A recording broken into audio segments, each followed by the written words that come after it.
Mesdames et messieurs, chers collègues, dans le cadre des 6 heures d'animation pédagogique maîtrise de la langue, cette année, le choix a été porté sur un objet très présent dans les classes, l'album de jeunesse.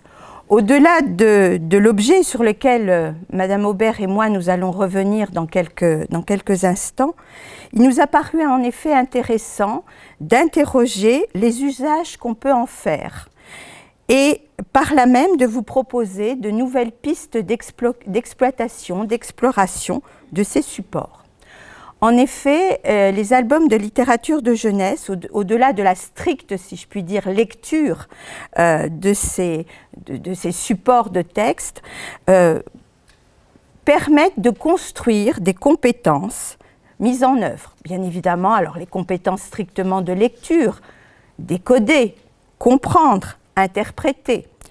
Mais c'est aussi un moyen, et c'est dans ce sens-là que nous avons souhaité construire cette animation pédagogique, c'est un moyen de communiquer d'abord avec un auteur. Et tous les albums de jeunesse, les vrais, si je puis dire, albums de jeunesse, sont faits par des auteurs, par des créateurs. Certains même sont auteurs-illustrateurs. Donc il est important de se connecter, si je puis dire, à un univers de création littéraire qui est important. Donc, communiquer avec un auteur dans cette relation particulière, très intime d'une lecture individuelle, mais aussi de partager ces lectures, de partager les émotions que ces lectures procurent, communiquer avec les autres, travailler, les collègues de cycle 3 le verront plus tard dans ce qu'on appelle des cercles de lecture, et de découvrir aussi ainsi d'autres modes de découvrir le monde, de se construire une personnalité et donc de construire ainsi une personnalité citoyenne, mais une personnalité intime tout à fait intéressante.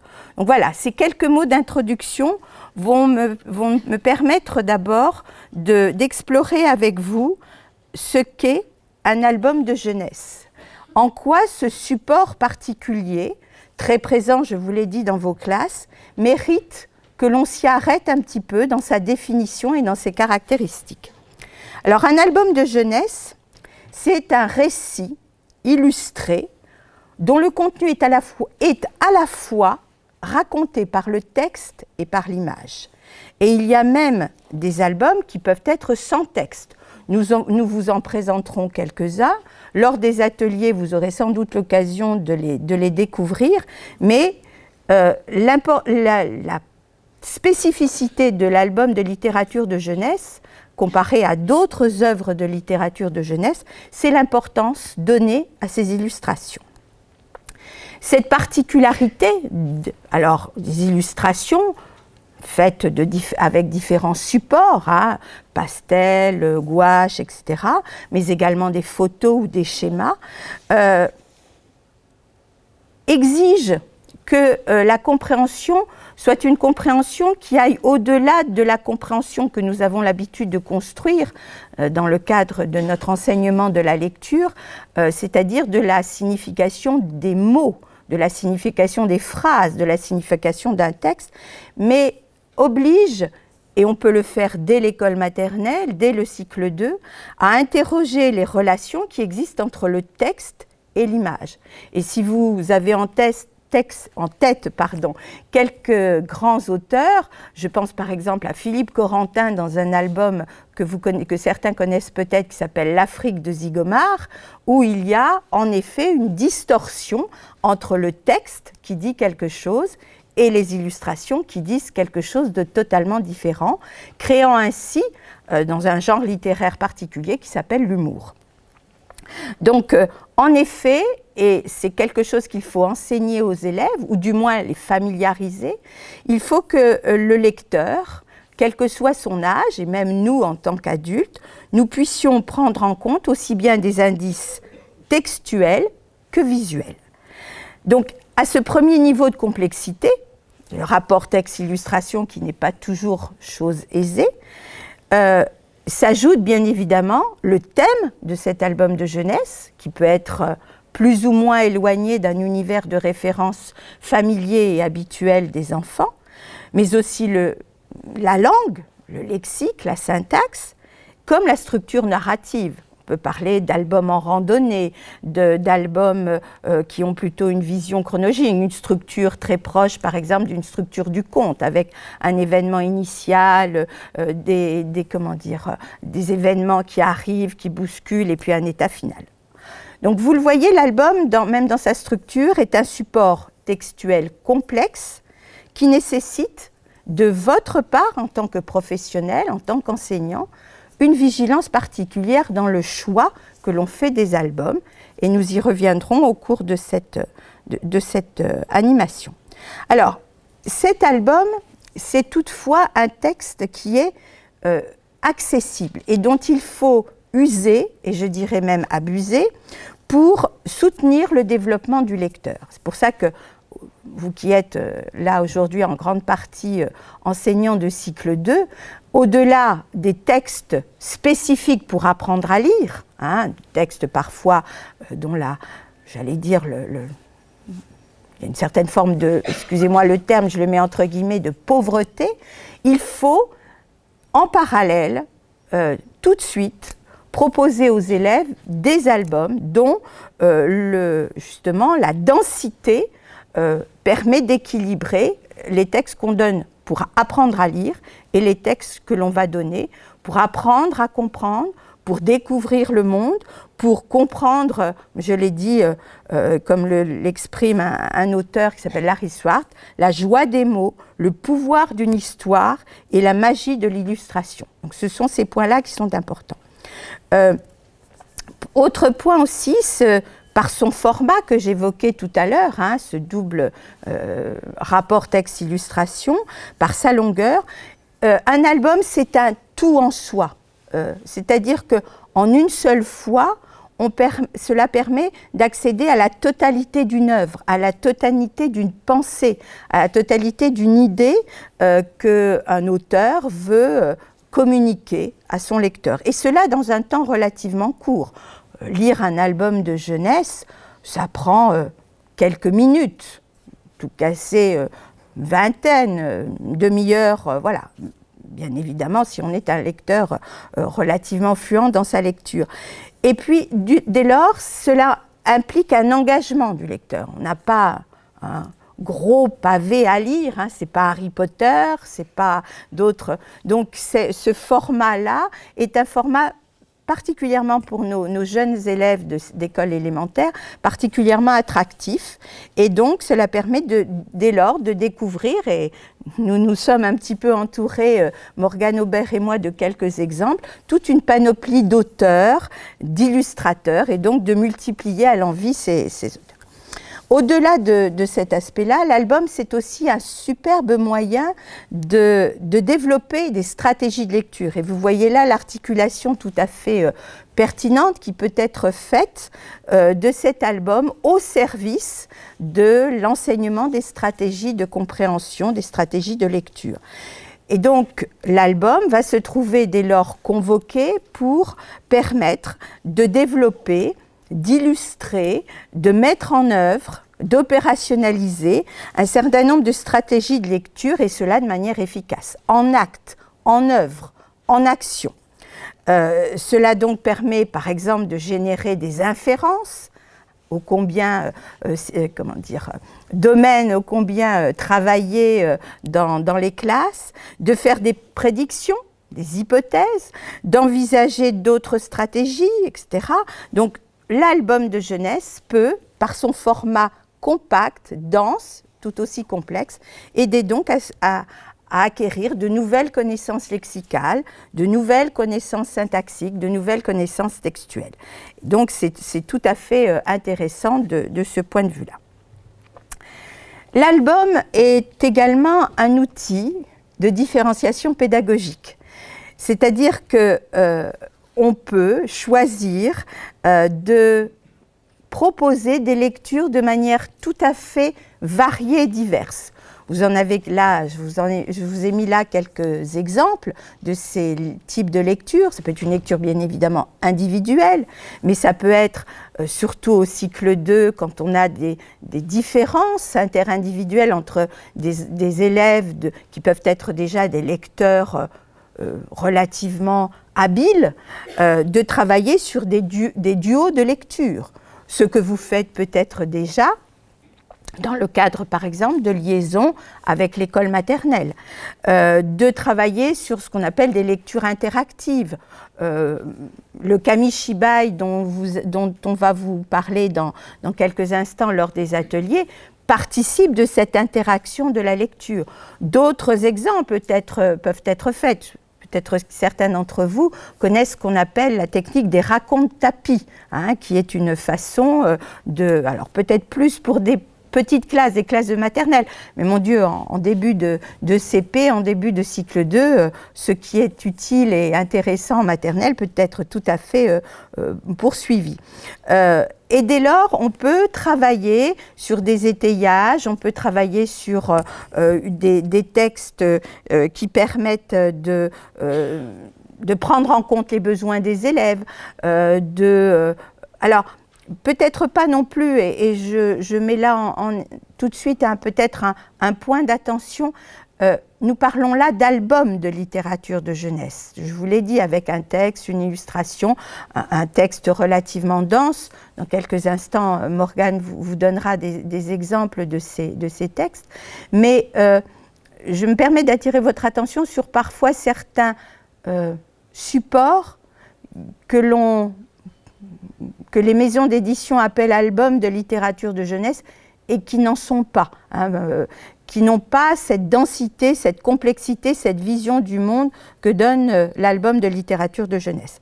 Donc, vous voyez, ça permet de créer tout un éventail de situations pédagogiques qui amènent aussi progressivement à développer, à partir des besoins des élèves, des compétences dans le domaine de la lecture.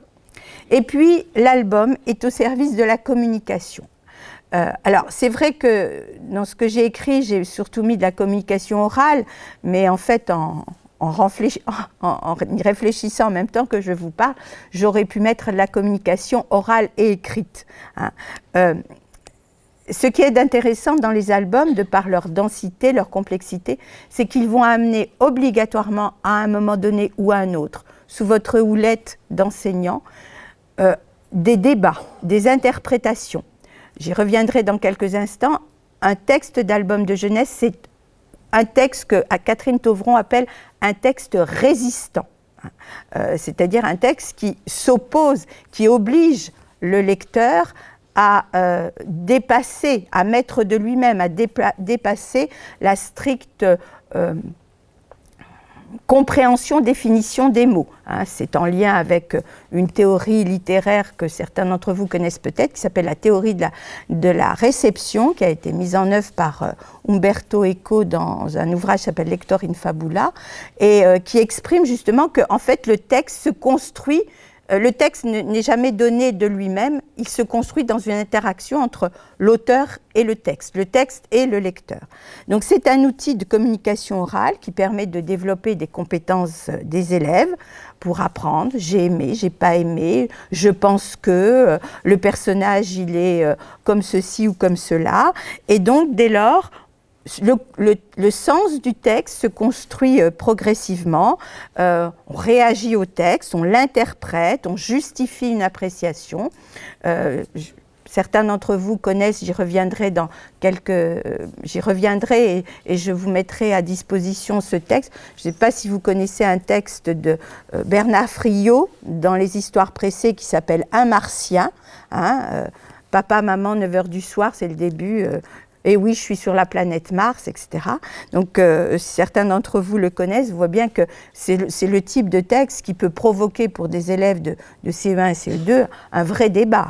Est-il sur la planète Mars ou n'est-il pas sur la planète Mars? Voilà. Bon, ce sont tous ce type de communication orale. Et je peux vous dire que pour l'avoir fait il y a quelques années avec des classes de CE1, CE2, le débat est construit, le débat est intense et que chacun ne lâche pas. Oui, moi je pense il est sur la planète Mars, et moi je pense que, mais je ne vous dirai pas parce que je vous inviterai à lire, si vous ne la connaissez pas, ce petit texte très court de Bernard Friot qui s'appelle Un Martien. Donc voilà, un petit peu.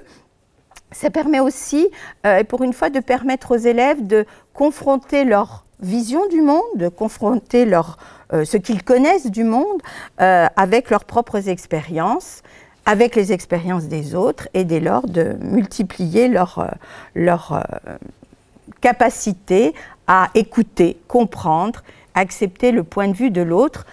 Ce sont quand même des points tout à fait essentiels à l'heure actuelle où s'écouter les uns les autres est parfois quelque chose de difficile à faire. Dernier point aussi, donc c'est vrai qu'en guise de première synthèse de cette partie, ce point sur l'album permet de mettre en évidence qu'en effet, l'album de littérature de jeunesse, l'album jeunesse, comme on a parfois l'habitude de dire, s'avère donc être un outil particulièrement efficace, particulièrement facilitant et également motivant pour développer les compétences langagières des élèves. Et quand je dis langagières, je pense tout aussi bien à l'oral qu'à l'écrit, aussi bien dans le domaine du dire, du lire, mais nous le verrons aussi dans le cadre des exploitations possibles à partir d'un album de jeunesse, que de l'écrire.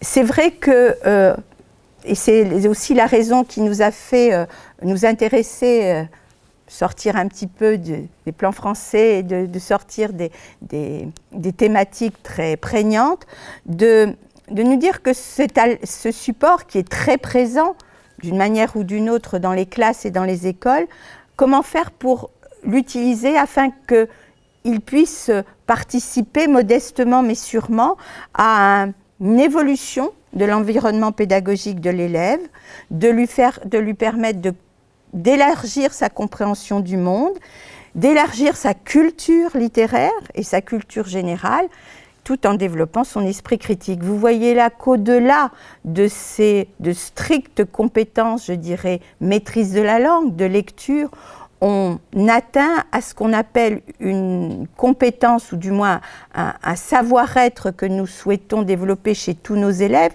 dès l'école maternelle, à l'école élémentaire, au collège et au-delà, c'est cette capacité de littératie, de pouvoir apprécier savoir utiliser les outils de la langue dans une compréhension du monde qui entoure. Donc vous voyez, nous avons fait le choix justement de pouvoir prendre un petit peu plus de temps avec vous là, dans ce cadre-là, pour travailler sur cet album de jeunesse. Quelques points sur l'intérêt qu'il peut y avoir, parce que c'est vrai que c'est une question qui peut se poser. Pourquoi est-il intéressant d'introduire la littérature en classe? On pourrait penser, j'ose espérer que ce n'est pas le cas chez bon nombre d'entre vous, que la littérature, c'est réservé pour les grands, pour ceux qui savent déjà lire, pour ceux qui savent déjà interpréter, dans une vision un petit peu peut-être élitiste, si je puis dire, de la littérature. Non, introduire la littérature en classe, c'est... nous avons essayé avec Morgane de spécifier un petit peu les choses, au cycle 2, justement, comme je le disais, de pouvoir équilibrer les activités de maîtrise du code, des premières séquences d'enseignement explicite de la compréhension, et dès lors de découvrir, d'exploiter des œuvres littéraires pour donner des repères, pour construire, comme je disais, une culture des textes. Tout à l'heure, on va vous proposer un atelier autour du roman policier, on va vous proposer de travailler autour d'un personnage particulier, le petit chaperon rouge, mais d'autres encore.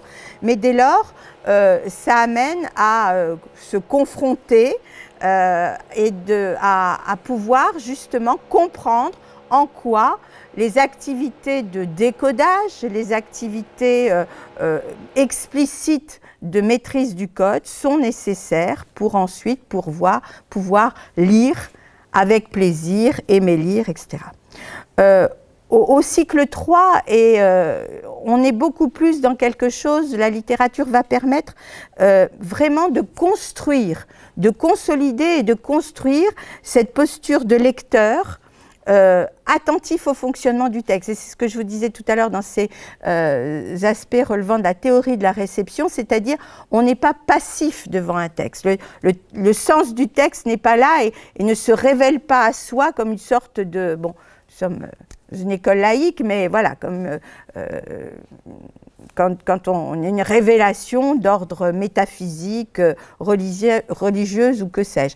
Mais au contraire, dans une construction qui parfois est une construction difficile, dans une construction parfois complexe, et dès lors, le lecteur est actif, il est attentif au fonctionnement du texte, il est sensible aux effets esthétiques, les illustrations en sont une partie importante, mais également certains effets stylistiques de texte.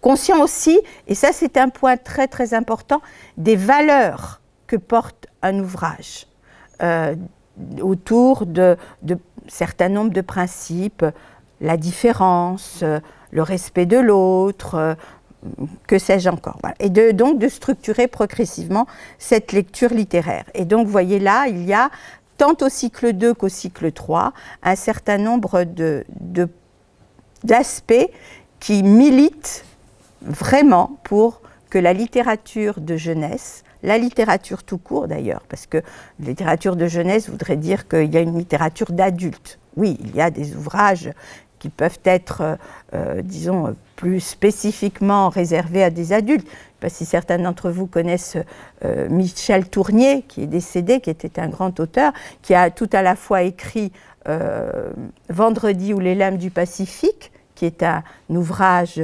initiatique pour les adultes et qui a écrit pour les élèves, pour les enfants, alors plutôt cycle 3 et collège, une version qui s'appelle Vendredi ou la vie sauvage. Mais avec les mêmes valeurs qui sont portées, même si le texte, alors là on n'est pas sur un album, mais on est sur un roman, même si le texte est quelque peu différent dans ses aspects stylistiques. Voilà, alors on parle beaucoup de littérature de jeunesse. Je vais laisser la parole à Morgane pour qu'elle vous présente une brève histoire de la littérature de jeunesse. Alors oui, j'ai pas dans l'idée de vous saouler avec toute une chronologie, avec tout plein de dates concernant l'histoire de la littérature jeunesse, mais je voulais revenir sur quelques petites étapes importantes quand même. Je trouve ça passionnant de toute façon, l'évolution de la littérature jeunesse, mais voilà, surtout regarder quelques petites étapes. Alors, on va remonter un petit peu le temps. On arrive du coup fin 17e, début 18e siècle. Avant, il n'y a pas de littérature jeunesse, ça n'existe pas. On n'a même pas l'idée de créer des histoires pour enfants. Il faut attendre l'arrivée de Charles Perrault notamment, qui à la fin, non je ne vais pas hurler, mais si vous n'entendez pas du tout, vous me dites, j'arrêterai et puis je reprendrai après, ce sera plus simple. Qui donc va créer les contes de ma mère Loi, avec les contes que tout le monde connaît, le Petit Chaperon Rouge, Barbe Bleue, Cendrillon, etc. Il faut savoir qu'à l'époque, vous m'entendez un peu mieux comme ça? Ah, formidable, les joies du micro, parfait. Il faut savoir qu'à l'époque, le genre du conte de fées est très très à la mode. Donc ça existe vraiment pour adultes. On se raconte et on lit des contes de fées, mais ça n'existe pas encore pour les enfants et c'est donc Charles Perrault qui va remédier à ça. On va avoir durant cette période, c'est vraiment le siècle des Lumières qui va porter les premières histoires jeunesse. On va avoir aussi par exemple les fables de La Fontaine, qui seront donc utilisées dès le tout début du XVIIIe siècle comme support d'enseignement. Alors, par les précepteurs, les jésuites, c'est bien plus tard qu'on retrouvera à l'école les fables de La Fontaine. Et puis, on va avoir aussi les tout premiers ouvrages de vulgarisation scientifique à destination des enfants, Ce sont des ouvrages où on va trouver un petit peu de tout. Et un des exemples les plus connus, c'est le Magasin des enfants de Madame Jeanne-Marie Le Prince de Beaumont. Attention, hein, c'est pas n'importe qui. Qui va donc notamment dans ces magazines, dans ces ouvrages de vulgarisation scientifique, publier des contes comme par exemple La Belle et la Bête. On va avoir aussi les premiers ouvrages étrangers qui vont être adaptés en français, avec par exemple les contes des Mille et une nuits ou encore les voyages de Gulliver. Merci.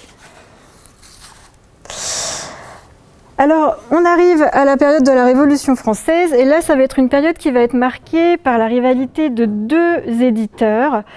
On va avoir d'un côté Hetzel et de l'autre Hachette, qui les deux vont se battre un petit peu parce qu'ils ont un peu les mêmes idées, à savoir que ce sont des écrivains qui vont désormais des écrivains connus, qui vont s'adresser à un public jeune.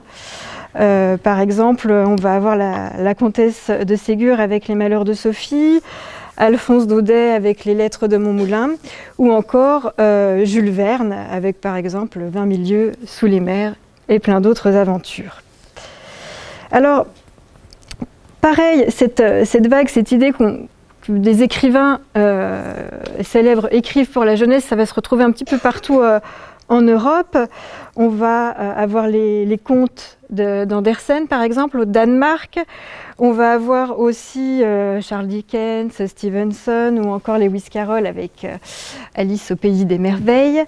Et puis encore, on peut citer aussi les contes des frères Grimm en Allemagne. Alors, non, on peut rester encore un tout petit peu sur celle d'avant, merci. On va avoir la naissance aussi à cette époque de journaux. Comme par exemple le Journal des enfants, qui va permettre d'inclure toutes sortes de récits, notamment des récits un peu feuilletons qui vont tenir en haleine les premiers lecteurs.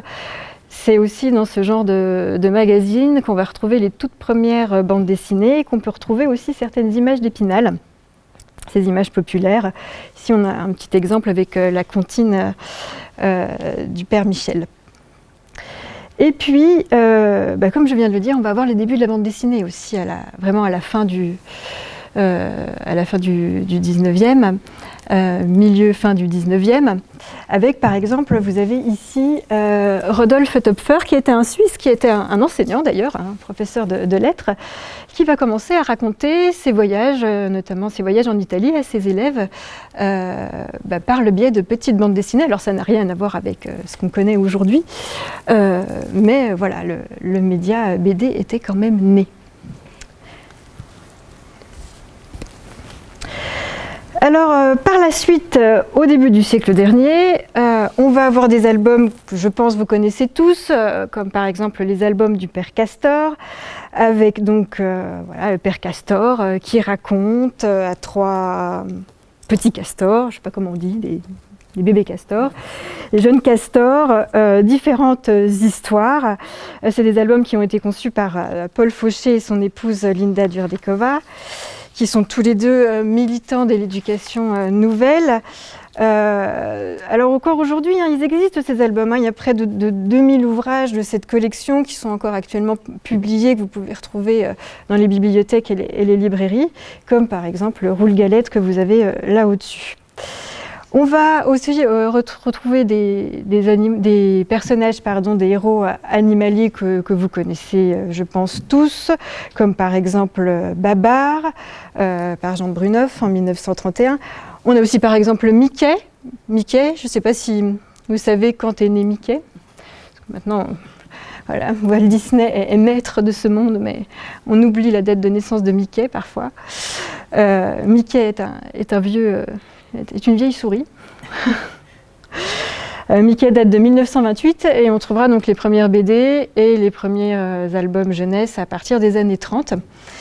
On va également avoir les personnages de bande dessinée, comme par exemple Bécassine, qui est la toute première héroïne de bande dessinée française. Alors certes gauche, certes un peu naïve, mais qui a vraiment marqué son époque, parce qu'elle était aussi quelqu'un de vraiment très très gentil, dévoué, honnête. Et ça va vraiment marquer son époque dans le sens où, par exemple, durant la Première Guerre mondiale, Bécassine va devenir infirmière et aider donc à soigner les soldats de cette terrible guerre. Et les Allemands étaient vraiment rancuniers. Donc, durant la Seconde Guerre mondiale, quand ils sont arrivés à Paris, ils vont brûler les albums de Bécassine, parce que bien que ce soit un personnage de fiction, c'était quand même l'ennemi. Voilà, et puis on va continuer aussi à avoir des écrivains qui vont produire des livres pour la jeunesse, comme par exemple en littérature étrangère, on va avoir Le merveilleux voyage de Nils Holgersson à travers l'Alsuède par Selma Lagerlöf en 1912, qui juste, pour ne pas l'oublier, c'est quand même la première femme à avoir reçu le prix Nobel de littérature en 1909. Et puis, parmi nous, en France, parmi les auteurs français, on a par exemple les contes du chat perché par Marcel Pagnol. Ça, je pense que ça parle à tout le monde. Les histoires de Delphine et Marinette à la ferme. Donc on se rapproche de notre époque. On va finir sur cette diapo pour ce bref historique, donc de 1945 à nos jours, où les auteurs français vont continuer d'écrire pour les enfants, avec par exemple les contes pour enfants Passage, qui ont été écrits par Jacques Prévert en 1947. On va avoir de plus en plus d'albums à ce moment-là qui vont effectivement être drôles, comiques. On va avoir beaucoup d'humour dans la littérature jeunesse. Alors parmi ces albums drôles, on peut citer en exemple Le Prince de mots tordus par Pierre-Élie Ferrier, que vous connaissez sans doute. Voilà. Et puis on va avoir aussi pas mal d'auteurs, on va avoir une espèce de boom au niveau de la littérature jeunesse. Aujourd'hui c'est un marché qui marche beaucoup, la littérature jeunesse, c'est pour ça qu'on peut trouver aussi d'ailleurs des librairies qui sont spécialisées dans ce domaine, hein, comme au centre-ville de Dijon, où vous avez la librairie Autrement dit. Il y a de quoi faire, il y a de quoi lire en littérature jeunesse. Donc on va avoir des auteurs très très célèbres durant cette période comme Maurice Sendak avec Max et les Maximons, Tommy Ungerer, on en reparlera un petit peu tout à l'heure, ou encore Mario Ramos avec ses loups, c'est moi le plus beau, c'est moi le plus fort. Donc ça, je pense que ça parle à tout le monde. On va, pour finir, avoir aussi d'autres héros BD, comme par exemple Astérix, hein, qui va naître dans l'hebdomadaire Pilote en 1959. Alors Goscinny, c'est pareil, lui aussi, hein, il va faire de la littérature jeunesse avec Sempé pour le petit Nicolas, par exemple. Et au niveau de tout ce qui est édition jeunesse internationale, ça va aussi prendre encore plus d'impact et plus d'importance. Des succès qui vont devenir totalement planétaires, avec par exemple Harry Potter, qui a donc été écrit par J.K. Rowling en 1998. Hein, on se souvient des hordes de lecteurs qui attendaient avec impatience la sortie des nouveaux volumes devant les librairies. Donc voilà pour ce petit tour d'horizon de la littérature jeunesse. Ah oui, merci.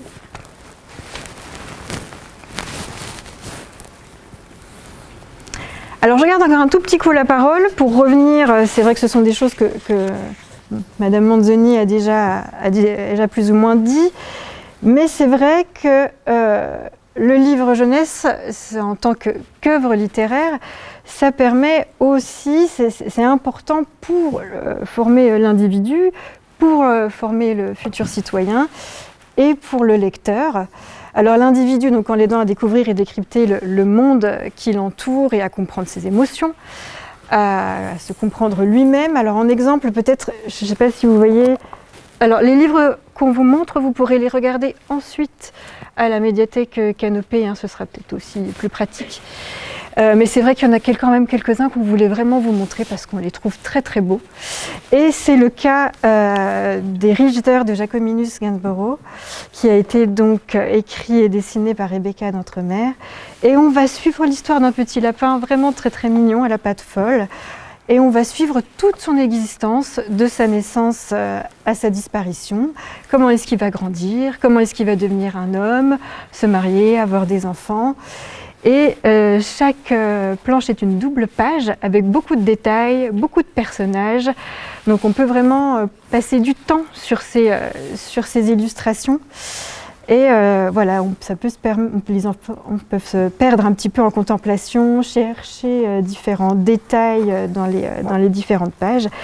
Et puis pour nous, en tant qu'adultes, ça peut faire aussi référence à certains grands peintres comme Bruegel, par exemple, ou Turner. Du coup, je ne sais pas si vous voyez très très bien, mais il ne faudra pas hésiter à venir le feuilleter à la médiathèque Canopée. C'est très très poétique et très tendre.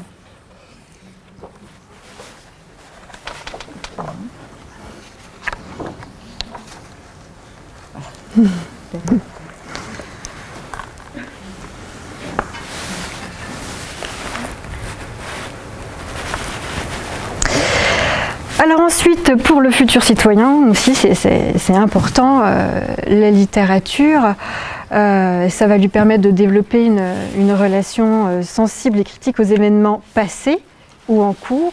Alors en exemple des événements passés, on a un classique vraiment, que vous connaissez sûrement, puisqu'il s'agit de Otto, qui a été donc écrit et dessiné par Tommy Ungerer. Alors c'est vraiment très intéressant cette histoire pour ceux qui ne la connaissent pas, puisqu'on va suivre le périple d'un ours en peluche donc, qui s'appelle Otto. Et cet ours en peluche, c'est l'ours d'un petit garçon juif durant les années tragiques de la Seconde Guerre mondiale en Allemagne, qui va donc malheureusement partir dans les camps de concentration. L'ours va être confié à un autre petit garçon allemand. Et donc on va suivre toute son aventure. Ce qui est intéressant avec ce livre, c'est qu'on est du côté des Allemands et qu'on se met donc à leur place. Ça nous apporte un autre point de vue sur la Seconde Guerre mondiale. Et là aussi, toujours de façon, même si c'est dur, assez poétique.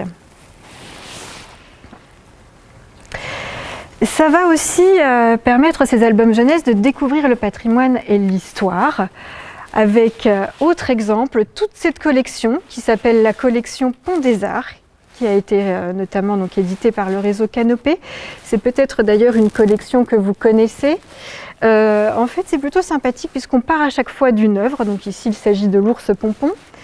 Mais après, c'est très varié. On va trouver des tableaux de Monet, de Frida Kahlo, le facteur cheval, etc.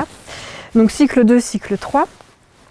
Et les auteurs ont inventé une histoire autour d'une sculpture ou d'une peinture bien particulière.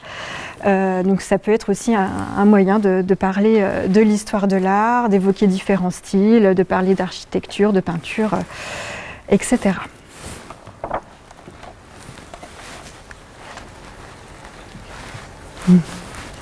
Merci. Et puis enfin, l'accès à la littérature est indispensable aussi pour former le lecteur. C'est dès qu'on est tout petit qu'on apprend finalement à lire et à aimer lire surtout. Donc ces lectures vont lui permettre d'accéder à des textes qui vont lui permettre d'avoir une activité réflexive, d'avoir une activité créative aussi, d'imaginer le monde qui l'entoure et puis donc de prendre du plaisir à la lecture. Si nous encore aujourd'hui on aime lire et on a besoin de lire, c'est parce qu'on aime ça. Alors en exemple, 2 ouvrages. D'abord Le secret du rocher noir par Joe Todd Stanton, qui est un auteur britannique assez en vogue en ce moment, ou plutôt par rapport à Otto, quelque chose d'assez actuel. Dans Le secret du rocher noir, on va suivre l'histoire d'une petite fille qui est très intriguée par ce rocher noir, mais tout le monde lui dit c'est dangereux, faut pas y aller, il se passe de drôles de choses, etc.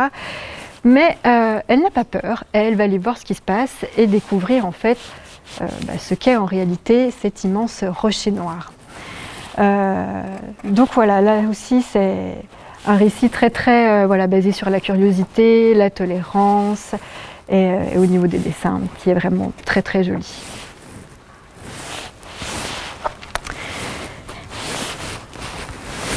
Et en dernier exemple, un livre un petit peu plus ancien. Il y a d'abord J'aime pas lire et ensuite il y a eu J'aime vraiment pas lire, mais donc c'est dans la même lignée. on va suivre l'histoire d'un petit garçon qui s'appelle Victor Dickens, qui n'aime pas lire, nous le titre. Mais un jour, les personnages vont sortir du livre qu'il lit et l'entraîner dans de folles aventures. Et dans J'aime vraiment pas lire, ce petit garçon, donc toujours Victor Dickens, ne veut pas reconnaître en fait qu'il aime lire, donc il se cache pour lire. Seule sa chienne qui s'appelle Page est au courant de toutes les aventures qu'il va vivre grâce au livre qu'il lit. Donc voilà pour ce petit panel de littérature jeunesse. Donc pour résumer, les albums jeunesse vont permettre vraiment aux élèves d'acquérir des valeurs universelles, une ouverture culturelle, enfin c'est vrai pour les élèves mais c'est vrai pour nous aussi, de développer sa pensée critique, son esprit critique, de favoriser sa construction, que ce soit d'un point de vue totalement personnel ou au contraire son appartenance à une communauté, à une culture bien particulière, et puis de développer son imagination et puis de découvrir le plaisir de la lecture.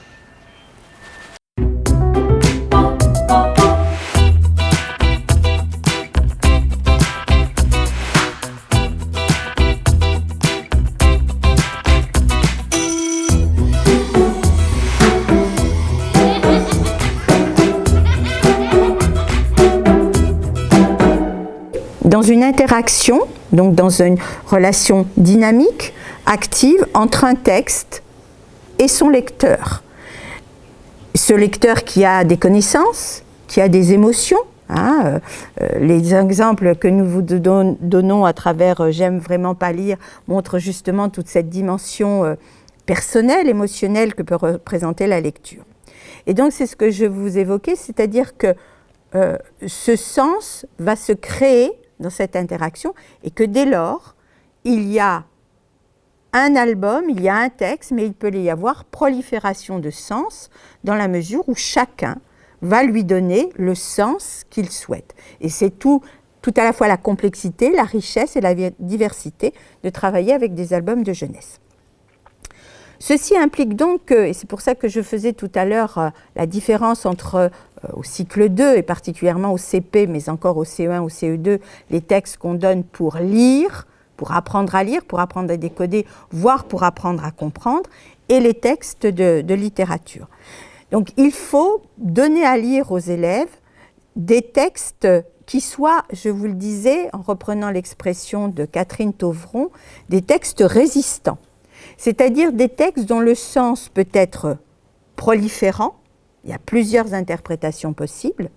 L'exemple que je vous donnais, c'est celui du texte de Bernard Friot, Un Martien, où en effet, je vous dévoile un petit peu les choses, mais la question est de savoir si Félicien est véritablement sur la planète Mars, auquel cas nous serions sur un récit quasiment de science-fiction, voire fantastique, ou si il a essayé un petit peu de gruger ses parents et qu'il est caché dans le grenier et qu'il attend quelque part que ses parents viennent le chercher pour ne plus être brouillé avec eux. Mais le texte est présenté de telle manière que rien ne permet de pouvoir décider. Donc ce texte sera mis à votre disposition dans le mur de ressources. Vous pourrez ainsi le découvrir pour ceux qui ne connaissent pas ou l'exploiter pour les autres. Donc ça, c'est le type de texte réticent, proliférant, pardon, mais il peut y avoir aussi des textes réticents. Et vous en trouverez un autre exemple, un texte de Patrice Boudet qui s'appelle Cœur de lion et qui commence ainsi. Il n'avait peur de rien ni de personne, c'est pour ça que dans sa communauté, on l'avait appelé Cœur de lion. Et s'ensuit, dans la façon dont le texte est construit, on ne dit jamais qui est Cœur de lion, du moins au début, on utilise toujours le « il », et à la fin, je vous laisserai découvrir la fin, on se pose la question de savoir qui est Cœur de lion. Donc là aussi, vous verrez, et vous pourrez le découvrir, et même le donner à lire à vos élèves. Voilà, ce sont deux exemples de textes réticents qui posent donc des problèmes de compréhension, en l'occurrence là pour ce texte de Cœur de lion, mais qui est Cœur de lion ? Quelle est la nature de ce personnage ? Donc, à la dimension langagière textuelle, de textes complexes qui résistent à une simple lecture de premier niveau, on doit bien évidemment rajouter la dimension esthétique qui est présente dans les rapports que le texte entretient avec l'illustration.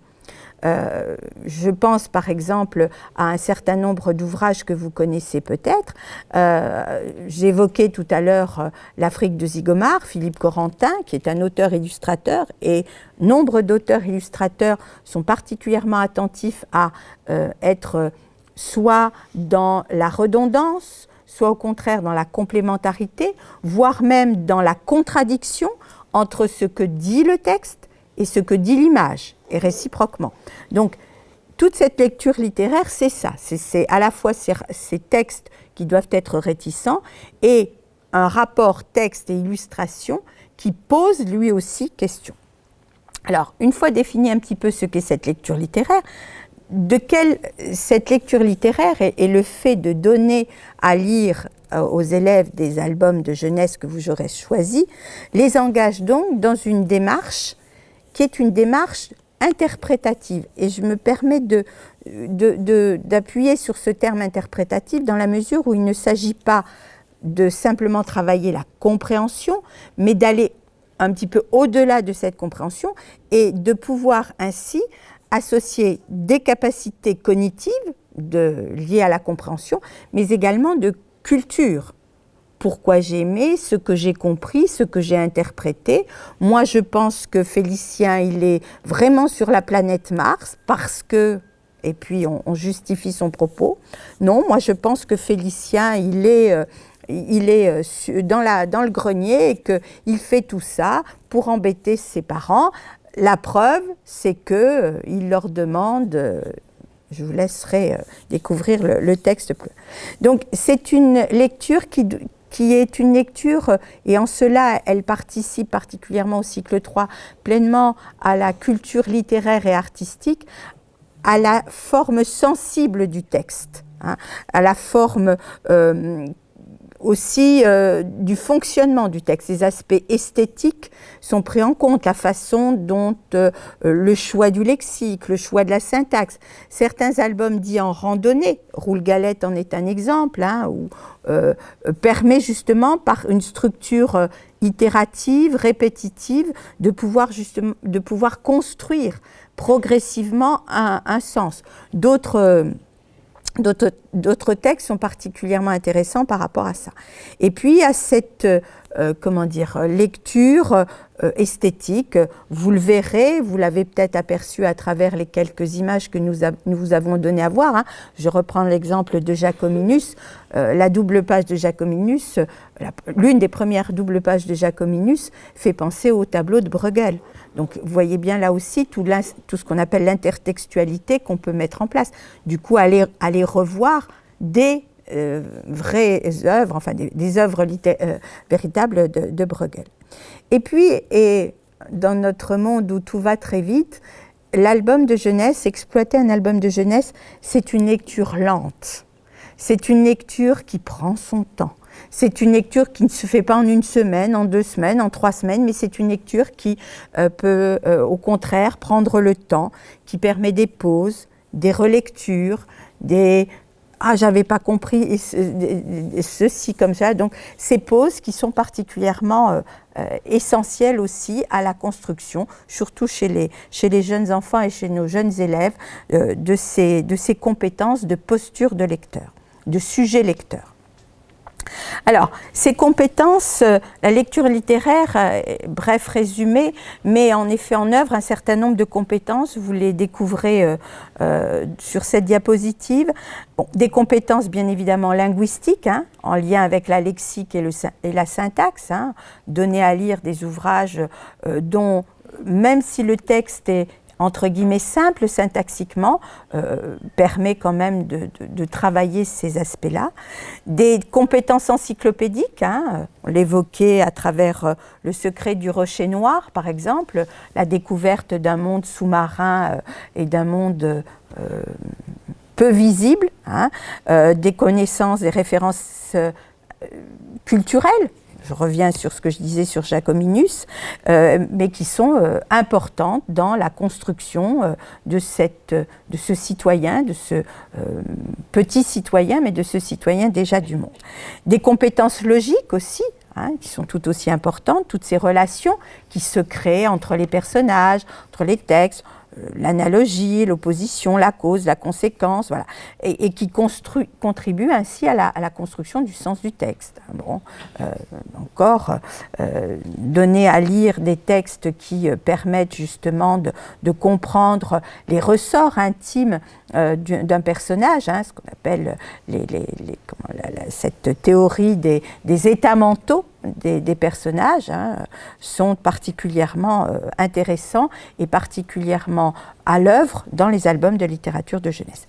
Puis des compétences aussi rhétoriques, oui, je sais ce que c'est qu'un roman policier, je sais ce que c'est qu'un conte, je sais ce que c'est qu'une fable, nous en avons étudié, nous en avons vu, ce que c'est qu'un album en randonnée, le fonctionnement aussi d'un certain type de texte littéraire, de pouvoir aussi convoquer ce qu'on appelle l'intertextualité. Un exemple type d'intertextualité, c'est par exemple, je pense que vous connaissez tous la série des Geoffroy de Pénard, Le Loup est revenu, etc., qui, au-delà d'une histoire, convoque d'autres albums, La chèvre et les 7 biquets, Les 3 petits cochons, etc.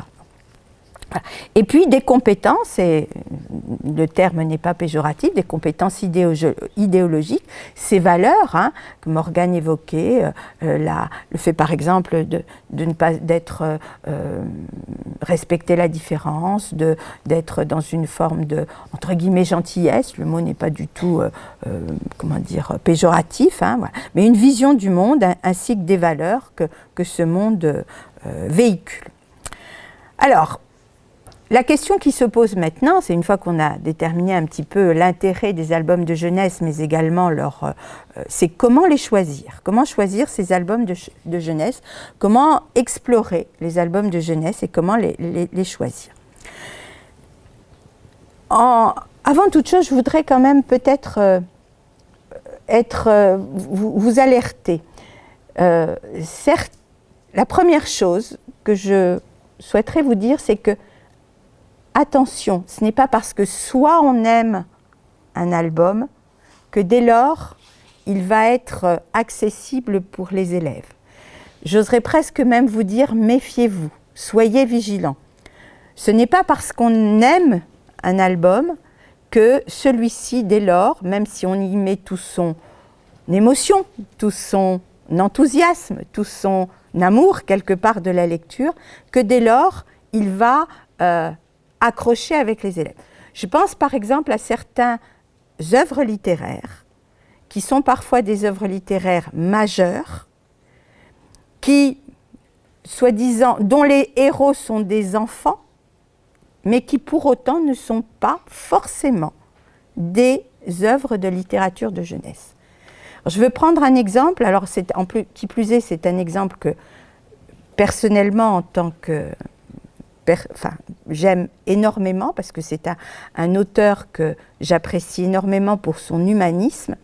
Je pense à Antoine de Saint-Exupéry et au Petit Prince. Je ne suis pas sûre, mais chacun peut voir les choses différemment, que le Petit Prince soit véritablement un album de littérature de jeunesse. Non pas que le rapport texte-illustration ne soit pas esthétique, non pas que les valeurs, loin de là, que transporte, que véhicule ce Petit Prince soit négligeable. Je ne veux pas revenir sur la définition de ce qu'est un ami, apprivoisé, quand tu m'auras apprivoisé, etc.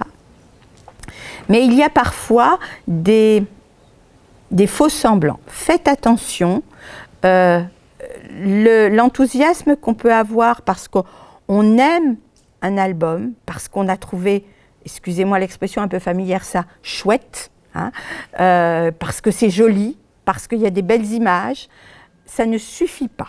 Ça ne suffit pas. Et il y a un certain nombre de questions à se poser. Une des premières questions, et vous l'avez vu, c'est quand même l'auteur, l'illustrateur et la maison d'édition. Morgane l'évoquait, nous avons une offre de littérature de jeunesse en France et ailleurs, mais particulièrement, enfin européenne, on va dire, occidentale, relativement riche, voire même très riche. Il y a des auteurs, des illustrateurs de littérature de jeunesse qui sont des valeurs sûres. Si on ne sait pas, mieux vaut se fixer sur ces maisons d'édition. Alors, je ne vais pas faire de la publicité, quoique je vais le faire parce que je vais vous en parler, mais c'est vrai que, par exemple, aller même, ne serait-ce que visiter un site Internet comme l'École des loisirs, Casterman, Didier Jeunesse, que sais-je encore, va pouvoir quand même d'ores et déjà vous donner quelques éléments. Il y a aussi des sites, je ne sais pas si vous connaissez le site Ricochet, qui peut vous donner des actualités particulièrement intéressantes sur ce qui, à l'heure actuelle, fait l'intérêt. Il y a parfois des salons. Le week-end dernier, il y avait un salon sur Dijon, de la littérature de jeunesse, Croque 1000 livres, mais on pense aussi au salon de la littérature de jeunesse de Montreuil, par exemple. Donc déjà, renseignez-vous sur l'auteur, l'illustrateur. Il y a en effet des auteurs, des illustrateurs. Alors, il y a parfois, comme dans toute période, des valeurs montantes, des gens qui sont plus à la mode, si je puis dire, que d'autres, mais c'est une première question à se poser. Ensuite, deuxième question à se poser, c'est le thème abordé et la tranche d'âge concernée. Tout n'est pas accessible, même si je vous ai dit tout à l'heure qu'un album était accessible, certaines thématiques sont moins accessibles à des jeunes enfants que d'autres. Je pense à un auteur-illustrateur qui est beaucoup plus pour le cycle 3, même si vous êtes du cycle 2, je vous en parle, qui est quelqu'un qui s'appelle François Place, qui a écrit un très bel album, je vous invite à le regarder, qui s'appelle Les Derniers Géants, qui est une petite merveille en termes de valeur, même de texte et d'illustration. Ce n'est pas un album pour des élèves de cycle 2. Déjà par sa taille, il est relativement conséquent, et aussi par les valeurs qu'il porte, les thèmes et tranches d'âge. C'est un album qui parle de la disparition d'un certain nombre d'espèces, en l'occurrence là les derniers géants, dû en grande partie à l'introduction de la civilisation dans un territoire qui était jusqu'alors totalement oublié des gens. Vous voyez le sens qu'on peut trouver avec des thématiques actuelles. Troisième question qu'il est nécessaire de se poser, c'est le genre de l'album. Est-ce que c'est un récit? Est-ce que c'est un imagier? Est-ce que c'est un conte? Est-ce que c'est un récit initiatique? Est-ce que c'est une fable? Est-ce que c'est un récit de la vie quotidienne? Voilà, il y a un certain nombre de questions à se poser par rapport à ça. Questions que vous vous posez à la fois par rapport à votre propre souhait de travailler un album, mais aussi sur les possibilités et j'allais dire l'univers premier de référence des élèves. Puis il y a ensuite bien évidemment la structure de l'album. Est-ce que c'est une structure classique, quand j'appelle structure classique, c'est-à-dire un récit, avec Jacominus, que nous avons montré tout à l'heure, nous avons un récit chronologique. On suit la vie d'un personnage. Dans d'autres récits, on est, comme par exemple sur le secret du rocher noir, on est sur une question qu'on se pose, une sorte de récit un petit peu, peut-être pas initiatique, mais en tout cas la volonté de résoudre une énigme, de se poser une question, un problème. Est-ce qu'on est sur des récits en randonnée? Bon, le récit en randonnée, il y en a pléthore. On parle de Roule-Galette, on parle d'autres récits. C'est un récit qui est dans Naramus, mais peu importe, excusez-moi, ça me reviendra. Est-ce qu'on est sur des enchaînements? Est-ce qu'on est sur des textes qui s'emboîtent particulièrement? On vous présentera tout à l'heure un ouvrage un petit peu particulier où on a des différents niveaux dans le texte. Un petit peu, vous savez, comme l'histoire de l'enfant, la maison qui est dans la rue, qui est dans le... etc. Vous savez, où ça s'enchasse un petit peu comme une sorte de mise en abîme d'un texte. Voilà, ce sont toutes sortes de ces récits-là, structure de l'album. Autre question essentielle, bien évidemment, le rapport texte-illustration. Est-ce qu'il y a une redondance? Est-ce qu'il y a une complémentarité? Est-ce qu'il y a une collaboration qui doit se faire? Une disjonction, une contradiction? Ce sont tous ces aspects-là qui sont à prendre en compte. Et puis, il y en aurait d'autres, mais en tout cas, dans cette dernière question à se poser, c'est la matérialité du support.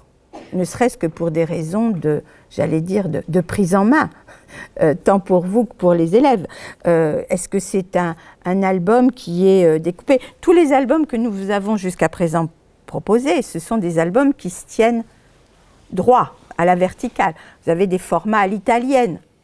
Et puis vous avez d'autres albums, voilà, je pense à un que vous connaissez peut-être, qui est voilà un album qui se déplie et qui fait plus de 2,50 m une fois déplié. C'est l'histoire du petit chaperon rouge, sans texte, uniquement avec des formes géométriques et des couleurs. Ouvrage de Vajda Lavater. Voilà, donc vous voyez, c'est parfois, ces points-là sont parfois intéressants. Hein, cette matérialité du support est particulièrement intéressante. Je pense à un album que vous connaissez peut-être, là aussi de Philippe Corentin. Vous aurez compris que j'ai une certaine attirance pour Philippe Corentin, mais que vous connaissez peut-être, qui s'appelle Plouf, qui se lit de manière verticale. Voilà. Alors, une fois qu'on s'est posé ces questions, maintenant, quelles activités pour explorer un album? Alors, la liste que nous vous proposons n'est bien évidemment pas une liste exhaustive, mais nous avons souhaité peut-être en envisager quelques-unes. Il y a bien évidemment tout ce qui va relever de la lecture à voix haute, cycle 2, cycle 3, cette oralisation de la lecture, la mise en voix des textes est quelque chose de particulièrement essentiel dans la posture de lecteur, dans la mesure où elle engage tout à la fois la compréhension, mais aussi l'interprétation. Vous voyez là quelques exemples d'activités sur la lecture à voix haute. Présenter le livre, se préparer à l'écoute, réussir une lecture et impliquer les élèves, ce que je vous ai expliqué tout à l'heure dans cet aspect d'interaction qu'amène l'album de littérature de jeunesse, théâtraliser, utiliser des kamashibai, des racontes tapis, faire des mimes, utiliser des marottes, que sais-je encore. Si certains d'entre vous au cycle 2 connaissent la collection Naramus de Sylvie Seb et Liliane Roubaron, vous aurez là des exemples tout à fait intéressants de formes un petit peu différentes de mise en voix des textes que la traditionnelle lecture à haute voix. Il y a aussi la manière de raconter, de représenter l'histoire. Donc de faire. Alors, il y a une dimension que l'école maternelle connaît beaucoup parce que les enfants ne sont pas peu scripteurs au sens rédacteurs de texte, et que nous aurions, nous, au cycle 2 et au cycle 3, tout à fait l'opportunité de pouvoir réutiliser, c'est l'utilisation du dessin. Et de ce qu'on appelle le dessin narratif, c'est-à-dire pas avec des crayons de couleur et tout, mais simplement avec des crayons de papier, comme Morgane nous l'avait montré dans les premières bandes dessinées, qui pourraient justement faire exprimer par le dessin certains passages du texte. Et c'est particulièrement intéressant quand on a certains albums, de justement essayer de se rendre compte de la façon dont le texte évolue. Morgane évoquait tout à l'heure la série des Ramos, des Le Loup, C'est moi le plus fort, etc. Vous avez une structure narrative de l'album qui monte un petit peu en progression, rencontre un certain nombre de personnages, de plus en plus, jusqu'à rencontrer le personnage, le Gruffalo. Si certains d'entre vous connaissent l'album qui s'appelle Le Gruffalo, on est un petit peu sur cette même montée en acmé, en puissance, pour découvrir un personnage et pof, redescendre. Et vous voyez dans le geste même que je fais de cette montée, de ce pic, il y a là une façon de représenter l'histoire qui peut être aussi facilitateur de compréhension pour certains élèves. Je reviens de ce que je disais tout à l'heure sur l'album comme objet de différenciation pédagogique. Représenter aussi la structure de l'histoire pour repérer le cadre spatio-temporel. Je vous renvoie en cela à des dispositifs qui ont été mis en place par des chercheurs de l'IFE, notamment Marie-France Bishop, qui a institué ce qu'elle appelle un visibiléo. hein. Vous trouverez, mais on vous mettra les références sur le mur de ressources, vous trouverez ces exemples de visibiléo sur le site de l'IFE, l'Institut français de l'éducation, particulièrement sur le centre Alain Savary, où elle explique et elle illustre ce que c'est ce visibiléo. Donc vous avez là une façon de représenter l'histoire. Et ce visibiléo est particulièrement prégnant et pertinent quand on travaille sur des albums de jeunesse. Autre façon de travailler, hein, de se rappeler, il s'agit de se rappeler l'histoire. Alors ce sont des activités de rappel qui sont essentielles, hein. Mireille Brigaudio, qui est une référence dans ce domaine, fin de l'école maternelle, cycle 2, exprime ce que c'est que le récit de rappel. Je vous le disais, la représenter aussi l'histoire, c'est une façon de travailler dans cette optique. Donc voilà, toutes ces activités de rappel qui se font d'abord à l'oral, ce que j'ai, et rappeler une histoire, raconter une histoire, c'est pas la réciter par cœur. Et vous voyez là tout l'intérêt qu'il peut y avoir travailler sur des compétences particulières en termes de la communication à l'oral.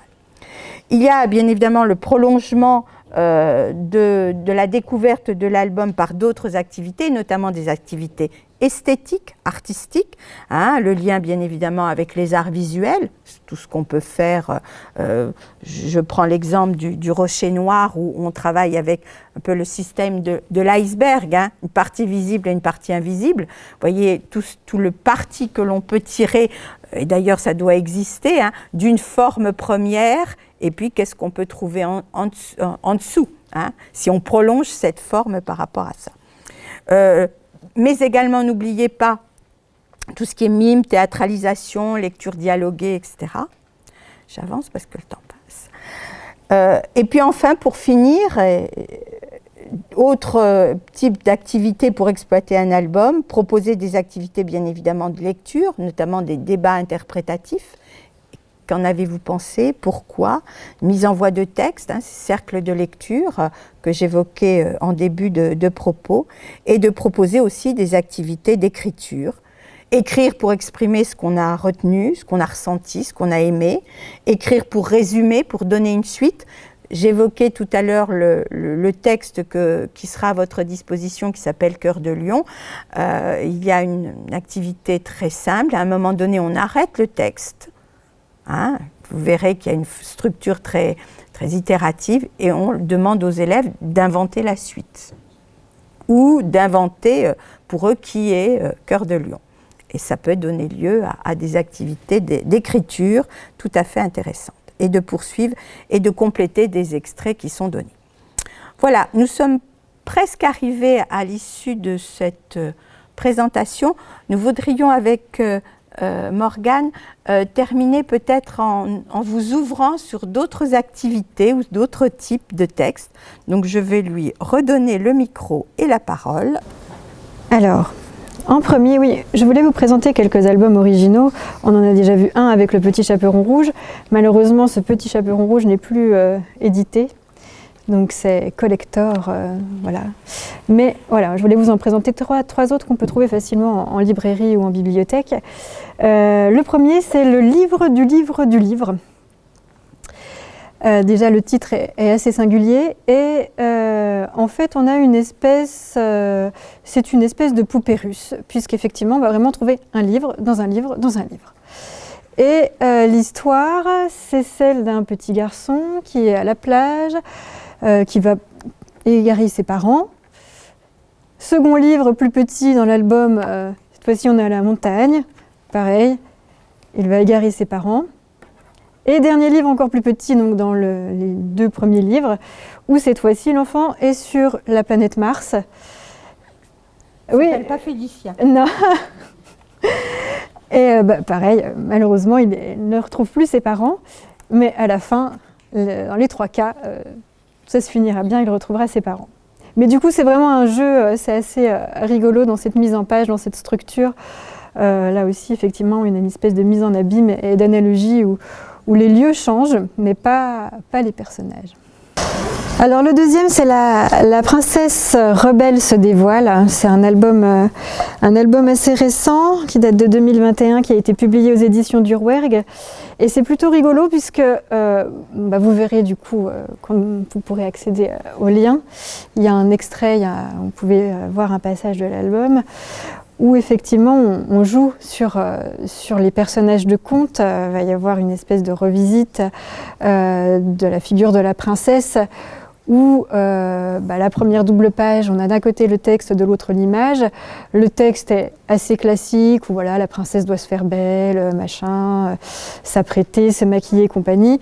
On tourne la page et en fait il y a une partie du texte qui a été cachée et ça donne tout autre chose, où la princesse va en fait partir à l'aventure parce qu'elle a évidemment des choses à vivre et à faire.